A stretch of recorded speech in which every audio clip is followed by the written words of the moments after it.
এখন বাজে 2টা 35। তো আমি আছি ভোলা বেদুরিয়া ঘাটে। তো ভোলা হাসপাতাল থেকে আপনার হামের রুগীগুলো ছাড়তেছে।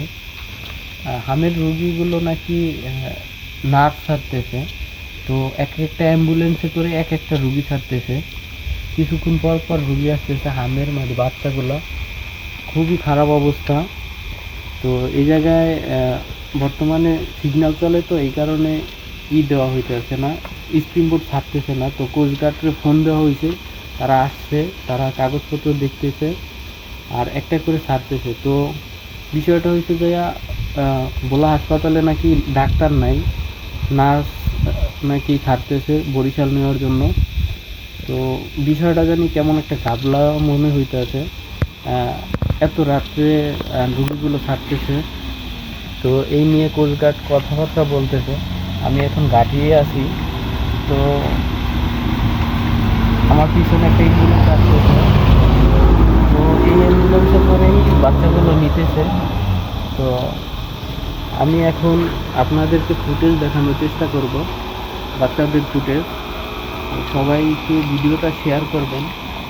কেন এই রুগীগুলো এত রাত্রে ছাড়তেছে, বা ডাক্তাররা কী জন্য এগুলা খেয়াল করে নাই এত রাত্রে। এখন বাজে রাত্র 2টা 37 বাজে। এই যে দেখেন 2টা 37 বাজে। এখন এই অ্যাম্বুলেন্সে করে রুগীগুলো আসতেছে, আর এক একটা স্পিন বোর্ডে করে এক একটা রুগী নিতেছে। একটা রুগীর সাথে আর একটা রুগী নিতে পারতেছে না। এখন বিষয়টা এটা কি কোনো একটা ব্যবসা নাকি কোনো একটা আপনারা কমেন্ট করে বলবেন। কারণ এত রাত্রে ডাক্তাররা রুগী ছাড়ে না। তো অ্যাম্বুলেন্সে করে এক একটা অ্যাম্বুলেন্সে এক একটা রুগী আসতেছে, মানে বাচ্চা, খুবই খারাপ অবস্থা। হামের রুগী আপনারা প্রতিদিন রাতে এইভাবে ছাড়ে? প্রতিদিন রাত্রি এইভাবে আসে। আমি এই জায়গা থেকে খোঁজ নিয়ে দেখলাম যে এরকমের রোগী আসে। তো আপনারা একটু কমেন্ট করে জানাবেন যে বিষয়টা আসলে ভোলায় কোনো ভালো চিকিৎসা নেই? ভোলা আসলে রুগীর সংখ্যা অনেক বেশি, আর ভোলা বরিশাল সেতুটা অবশ্যই দরকার। আমি যতটুকু দেখলাম, আমি ভোলা আসছি বেড়াইতে। তো এখানে রোগী অনেক ভোগান্তিতে পড়ে। বসেছিলাম স্প্রিং বোর্ড ঘাটে। তো এখানে দেখলাম যে কিছুক্ষণ পর পর রুগী আসতেছে। তো আমি মনে করি ভোলা বরিশাল সেতুটা খুবই দরকার। ভোলাবাসীদের জন্য খুব উপকার হবে। অনেক রোগী এখানে মারা যায়। অনেক রুগী এই জায়গায় আসে, এই জায়গা থেকে যাইতে যাইতে মারা যায়।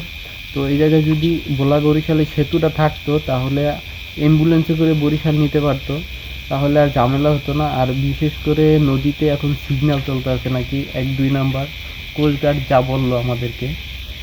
তো আপনারা ফুটেজটা দেখেন, ফুটেজটা দেখলেই বুঝতে পারবেন যে বাচ্চাগুলো আসতেছে। ওই রকম ভিডিও করতে দেয় না কোস্টগার্ড। আমি তারপরও অল্প একটু ভিডিও করছি আপনাদের জন্য।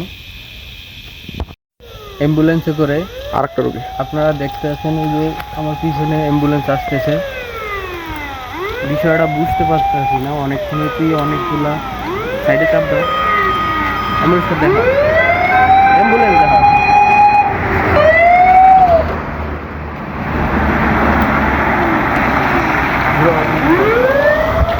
এটার অবস্থা খুবই সিরিয়াস মনে হয়। এই পর্যন্ত অ্যাম্বুলেন্স আসছে 5টা। তো প্রত্যেকটা অ্যাম্বুলেন্সে একটা করে রুগী আসতেছে। তো অনেকক্ষণ যাবত দিয়ে দেখতেছি খালি রুগী আসে, এক একজনের সবারই হামের রুগী।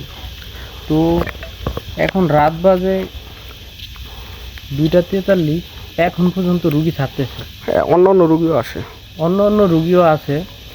আর এখন এত রাত্রে রুগী ছাড়তেছে, দিনের বেলা কি করছে ডাক্তাররা? ভোলায় চিকিৎসা নাই। আমি কি বুঝতেছি না যে ভোলা হাসপাতালের এই অবস্থা, এত রাতে এই রুগীগুলো কোথায় যাবে? এমনি নদীতে সিগন্যাল চলতে আছে, ঘাটে আসলে ভোগান্তি। আর ঘাটে আসলে হয়রানি হইতে আছে। স্পিন বোটওয়ালারা ভাড়া নিতেছে বেশি। দ্বিতীয়ত কোস্টগার্ড সব কিছু চেক করতেছে, আর এত রুগী ছাড়তেও চাইতেছে না। নদীর অবস্থা বেশি একটা ভালো না। তো বিষয়টা বুঝতে পারতেছি না। ভোলা ডাক্তারদের কোনো নেই, গুরুত্ব ভোলা নেই। ডাক্তারদের কোনো গুরুত্ব নাই। আসলে এই ভোলা বরিশাল সেতুটা খুবই দরকার। আমি যা দেখলাম, আমি তো এতদিন আসি নাই, দেখি নাই, এখন আসছি, এখন চোখের সামনে দেখতেছি এত রুগী যাইতেছে। খুবই খারাপ লাগতেছে।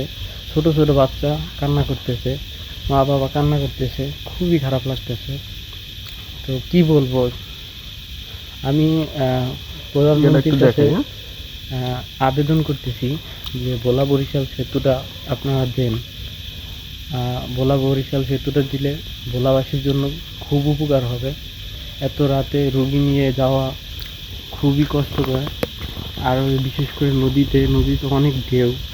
আমি আজকে নদীতে আসার সময় দেখছি এতে খুবই ঢেউ। তো এত রাত্রে যাওয়াটা একটা রিস্ক ব্যাপার। তো যাই হোক, ভিডিওটা সবাই শেয়ার করে দিবেন।